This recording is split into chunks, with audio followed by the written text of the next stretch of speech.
Bonjour la famille, j'espère que vous allez tous très bien. NITCHE, Nietzsche le catalan sur votre écran. Frérot, aujourd'hui j'ai quelque chose de très bien pour toi. Oui, on a 5 points très importants à retenir de la semaine du FC Barcelone. Voilà, la semaine dernière avec le match de Ligue des Champions et le match contre Retafe. On a essayé de retrouver 5 points importants pour la suite des choses avec le FC Barcelone et on va en parler dans cette vidéo. Mais il y a quelque chose de très important, il y a une annonce à donner d'abord, c'est que Nietzsche le catalan vient d'ouvrir une nouvelle chaîne pour tous ceux qui aimeraient voir les analyses tactiques d'autres matchs. J'ai commencé avec l'analyse tactique de Arsenal et de Manchester City et je vais mettre le lien dans la description. Je vais aussi afficher une photo là pour que vous puissiez voir. S'il vous plaît, si vous regardez cette vidéo, allez massivement vous abonner là-bas et puis voilà, envoyer de la force à Nietzsche le catalan. Voilà, l'autre chaîne s'appelle Nietzsche parle foot. J'ai besoin de vous là-bas. Donc, partagez à tous ceux que vous connaissez parce qu'on va faire des débriefs de tout ce qui est Première Ligue, Ligue 1, Ligue Europa, Champions League. On va essayer de faire le maximum de débriefs qu'on puisse faire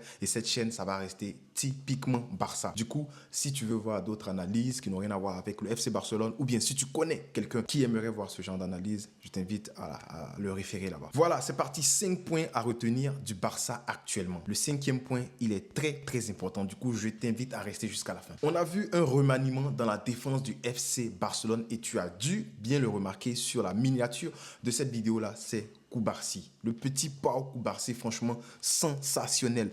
Mais l'ajustement tactique que Xavi il a fait, pour moi, ça blow my mind. Pour moi, ça, j'arrive... Franchement, je suis très content de voir ça parce que Xavi a tenté quelque chose. C'est-à-dire que le mec, il est sur le point de partir, mais il continue de tenter des choses qui pourraient être bénéfiques pour la suite du FC Barcelone. C'est-à-dire que même s'il n'est pas là, le prochain coach, il aura quand même des bases. On va en parler tout à l'heure, vous inquiétez pas. Cubarsí a été mis à droite et Araujo a été mis à gauche. Un petit changement qui a changé beaucoup de choses. Bon, un peu redondant, mais tu vas voir de quoi je parle. Xavi a parlé de Pau Cubarsí et il a fait l'éloge du petit en disant que c'est le meilleur balle au pied dans la défense du Barça.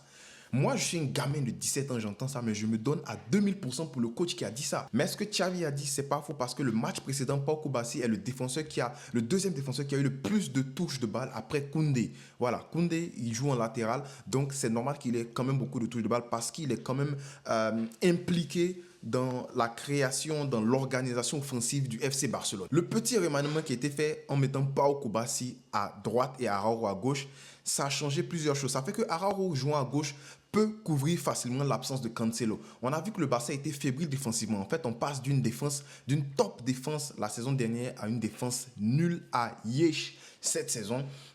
C'est parce que quand tu as Cancelo qui vient dans ton équipe, qui va apporter en tant que latéral gauche, mais plutôt en tant qu'ailier gauche, parce que tu n'as pas d'ailier dribbleur, on va en parler tout à l'heure, ça laisse un vide sur le côté gauche. Et tu demandes au petit Pau Cubarsí de couvrir cet espace-là. Ça sera compliqué pour lui. Donc, le petit remaniement que Xavi fait en faisant jouer Araujo à gauche pour pallier à l'absence de Cancelo, pour moi, chapeau, c'est tactique, c'est intelligent, j'y avais même pas pensé. En fait, Cancelo, c'est un peu comme quand ta daronne sort, elle s'en va acheter la bouffe, elle s'en va faire l'épicerie. Il faut que quelqu'un reste à la maison pour surveiller le petit frère, pour surveiller le goalie, pour surveiller Ter Stegen. Donc c'est la même chose. Bon, la blague est un peu bizarre, mais t'as capté ce que je veux dire.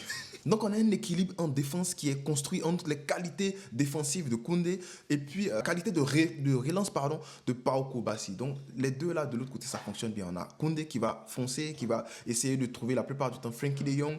Mais en même temps, tu as la qualité de passe de Pau Cubarsí qui lui aussi peut casser des lignes avec ses passes. Donc, tu as Koundé qui peut pallier défensivement au petit pépin défensif de Pau Cubarsí. Quoique, il a été le meilleur en duel au FC Barcelone le match précédent. C'est-à-dire que c'est lui qui a remporté le plus de duels. Tous ces duels ont été remportés, aériens comme au sol. Chapeau petit à 17 ans. Franchement, moi-même, je ne savais même pas jouer au billet à 17 ans. Et de l'autre côté, tu as Araujo qui va faire la couverture de l'espace, tout l'espace que Cancelo va laisser. Araujo va faire cette couverture-là, sachant que Cancelo sera le gars qui va produire les attaques du côté gauche. Mais c'est pas génial ça. En plus de cela, à 17 ans, Pau Cubarsí, il est déjà comme un capitaine. Bon, on ne veut pas trop l'encenser parce qu'on a déjà encensé des gamins au FC Barcelone qui se sont barrés, mais on ne va pas faire ça. On ne va pas trop l'encenser, mais on va dire ce qu'on a vu. À 17 ans, selon Mundo Deportivo, ce petit-là, il se comporte déjà comme un capitaine. Rafinha, après avoir manqué énormément de buts, énormément d'occasions, on va dire 2 occasions à la mi-temps, Pau Cubarsí s'est précipité pour aller voir Rafinha pour lui parler, pour le remotiver. C'est pas bien ça. C'est des petites images qu'on on aime voir et ça te montre un peu la qualité humaine de ce joueur-là. Donc, on a un gamin avec une très bonne qualité balle au pied, mais aussi on a un gamin qui est déjà mature. C'est dommage qu'il faille compter sur un gamin de 17 ans pour avoir une assise défensive. Mais bon, voilà, c'est dans la continuité de ce qui s'est passé il y a des années au club. On va pas revenir là-dessus. Point numéro 2. Ceci était l'un des meilleurs matchs sous Xavi. L'un des meilleurs matchs sous Xavi. On a vu que les joueurs, ils en voulaient encore plus. C'est-à-dire qu'ils ont fini de mettre un but, ils veulent mettre un deuxième, ils veulent mettre un troisième. Et c'est rare. On connaît le Barça. Contre Napoli, on a fini de marquer un but. On s'est assis et ils sont venus, ils ont égalisé. Mais cette fois-ci, c'est parce qu'on a vu contre Retafe, on a vu que les gars cherchaient à clouer l'adversaire. On remarque aussi moins de pression sur le joueur depuis que Xavi a dit qu'il voulait partir. Alors c'est normal. Tu as cet homme-là qui est comme le pote des joueurs, l'ami des joueurs, qui dit qu'il va partir, mais tous les joueurs vont vouloir se donner. Normalement, ils vont vouloir tout se donner pour le coach. C'est dommage qu'il le fasse à la fin, quand il a déjà annoncé son départ. Mais bon, mieux vaut tard que jamais. Hein. Mais surtout, ce que je retiens de cette semaine, c'est qu'on a eu 2 matchs sous contrôle. Le premier match, c'était dommage contre Napoli, qu'on n'a pas gagné le match, mais voilà, on aurait dû le faire. Mais en fait, c'était un match contrôlé par le Barça. Le deuxième match, contrôlé par le Barça avec le résultat. 3e point. Il y a certains qui ne seront pas contents, mais Pedri hors du 11. Pedri hors du 11 et ça change des choses. Voilà, c'est par rapport au match contre Retafe seulement, mais on a vu qu'il y a une différence lorsque Pedri a été mis hors du 11. On connaît les qualités de Pedri. Qualité, balle au pied, qualité de sortie de situation, qualité de passe. Voilà, on se rappelle des buts de Pedri, il décharge. À chaque fois qu'il frappe de loin, c'est dangereux parce qu'il n'a pas l'habitude de le faire. Intelligent dans le jeu, voilà, très bon dribbleur. Voilà, on connaît toutes les qualités de Pedri, mais on a besoin d'équilibre dans ce Barça-là, surtout au milieu. Et l'urgence d'avoir une Christensen, l'urgence qu'il y a au Barça, qui fait que Christensen est milieu défensif au Barça et 6 au Barça, bah ça oblige Xavi à laisser Pedri sur le banc. À le laisser sur le banc. Parce que tu vas mettre un Christensen en 6, mais en même temps, tu as besoin de construction devant. Du coup, tu vas mettre Frenkie de Jong et le libérer de tout ce qui est tâche défensive, demander à Christensen de faire le sale boulot. Quoique, on voit Frenkie de Jong faire le sale boulot de temps en temps, des répliques défensives qui sont vraiment chapeau. Lui et Koba, si on se rappelle d'une réplique défensive qu'ils ont fait contre Retafe, qui a sauvé le Barça, aussi une réplique défensive contre Napoli. Mais tu vois que Gundogan joue devant en tant que numéro 8, mais plus en tant que soutien d'attaquant parce qu'il a l'obligation d'occuper l'espace que laisse Lewandowski. Il a l'occupation de venir faire le 5e moment. On se rappelle qu'il y a 3 devant, hein, Lewandowski, Joao Félix et tu vas mettre l'autre Rafinha ou Yamal. Mais tu as aussi Cancelo qui va venir jouer sur le côté, voilà, en tant qu'ailier. Mais tu auras Gundogan qui va venir se mettre dans le demi-espace pour venir à côté Lewandowski, venir aider Lewandowski à créer le surnombre devant. Et quand tu as ces 3-là qui ont déjà fait ça, si tu rajoutes Pedri, tu auras un problème. Tu auras un problème parce qu'il y aura un surnombre au milieu, il y aura beaucoup de d'hommes au milieu, mais il n'y aura pas un surnombre dans la zone où tu veux marquer. Surtout que tu as aussi besoin d'un ailier gauche ou d'un semblant d'ailier gauche pour venir étirer la défense.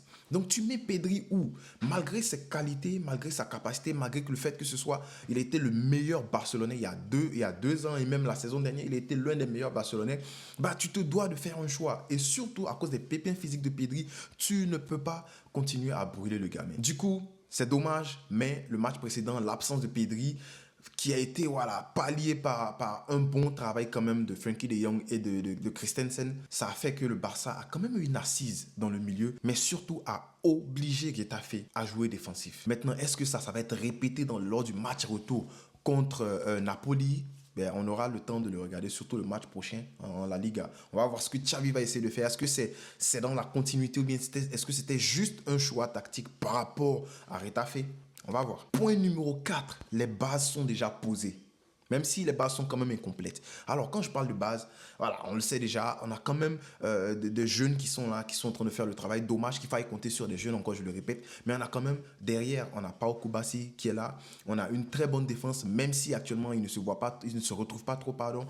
Koundé qui est en train de remonter progressivement. On a Araujo, voilà, qui est quand même l'ombre de lui-même comparé au Araujo qu'on avait l'habitude de voir, mais qui est quand même jeune. Donc, c'est aussi une base. On a un Ter Stegen, le retour de Ter Stegen qui est quand même bon. Mais le premier pépin, hein, quand je dis que les bases sont incomplètes, c'est qui sera la relève de Marc-André Ter Stegen? Qui sera la relève? Parce qu'on a vu que Marc-André Ter Stegen, voilà, quand il n'était pas là et que Iñaki Peña a dû jouer à sa place, Iñaki Peña, c'est 17 matchs joués au Barça pour 32 buts encaissés. Alors, ce n'est pas sa faute à lui.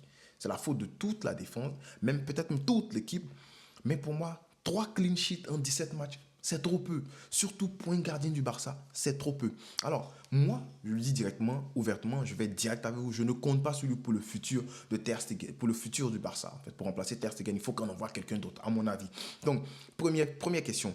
La relève de Matt, c'est qui? Autre petite parenthèse, c'est que de la défense passe de top à flop. Et ça aussi, c'est voilà, une base, mais c'est incomplet parce qu'on avait une bonne défense. On a une défense qui est quand même jeune, relativement jeune, mais en même temps, voilà, comment on fait pour passer de top à flop? Il faut que quelqu'un vienne m'expliquer. Parce que la saison dernière, tu passais à la défense, à l'une des meilleures ou bien la meilleure défense d'Europe. À cette saison, la pire défense. Comment tu m'expliques ça? Et dernière petite parenthèse là, pour ce point, pour le 4e point, les bases qui sont incomplètes. Ailier gauche. Ailier gauche. Frérot, ailier gauche, c'est très très important. On a vu le travail de Léao le match précédent. Il dribble tout le monde, il sourit même pendant qu'il est en train de dribbler. Il dribble, il enroule son ballon, il chicote. Boah! Ferran, il est venu, il nous a fait ça une fois, il nous a blagué, il ne veut plus faire ça encore. Mais les appels de Ferran, on aime ça. J'aime bien ce que Ferran propose cette année. Joao Félix, il n'a pas de temps de jeu, mais j'ai l'impression que voilà, on ne va pas le garder. Dommage, on ne va pas le garder. Mais en même temps, ce n'est pas le pur ailier gauche que moi je veux au Barça, là, Joao Félix. Parce que l'ailier gauche que j'ai dans mes yeux actuellement, c'est Léao, Minka, Carvaccelia. Des gars comme ça, là, en un compte, ils vont t'éliminer très facilement. Ils n'ont pas besoin. Tu vois, non? Des gars comme ça, mais qui peuvent finir. Surtout Léao. Alors, un problème d'ailier gauche au Barça, on en a besoin énormément. Et ce qui va découler vers le dernier point, le plus important pour moi, le plus grand problème du Barça, le pivot ultime, le numéro 6. Christensen il est en train de faire ce qu'il peut. Il n'est pas numéro 6. Et je l'ai déjà dit. Pour être un milieu défensif qui a du succès au Barça, ça demande énormément de choses. Ça demande une vidéo même à côté. J'espère que je vais pouvoir faire une vidéo là-dessus. Je ne sais pas où je vais la mettre. Si je vais la mettre sur l'autre chaîne, je vous dirai. Ou bien ici, ben, je vous dirai. Mais tu as énormément besoin d'un 6, d'un pivot qui sait se placer entre les lignes et puis qui n'a pas peur de la pression. Parce qu'en tant que 6, tu seras sous pression tout le temps. Surtout que c'est le poste qui est le plus important à mon avis au Barça. On a énormément besoin d'un 6, mais on a besoin d'un coach qui va nous rapporter un 6, qui pourra facilement jouer au Barça dans les 5-10 prochaines années si tu veux. Alors le 5e point, c'est beaucoup plus une question. Je vous demande à vous, quel pivot on va mettre au Barça aujourd'hui? Il va commencer à jouer très très bien et puis sera là pour 5 ans minimum. J'ai un nom, Zubimendi. Dis-moi en commentaire, c'est quoi ton nom? C'est quoi le pivot que toi tu vois à ce poste-là? Et puis je vais lire ton commentaire et puis on va débattre. Là, je suis avec toi, on va débattre, frérot. Si tu me laisses un commentaire de maudit, réponse de maudit aussi. Voilà, merci d'avoir suivi la vidéo, frérot. Franchement, j'apprécie le fait que tout le monde est en train de kiffer les vidéos, en train de liker, commenter et tout. N'oubliez pas de partager aussi les vidéos. Et puis abonnez-vous si ce n'est pas encore fait. On ne cessera jamais de le dire, frérot. Peace, car. Real Barça.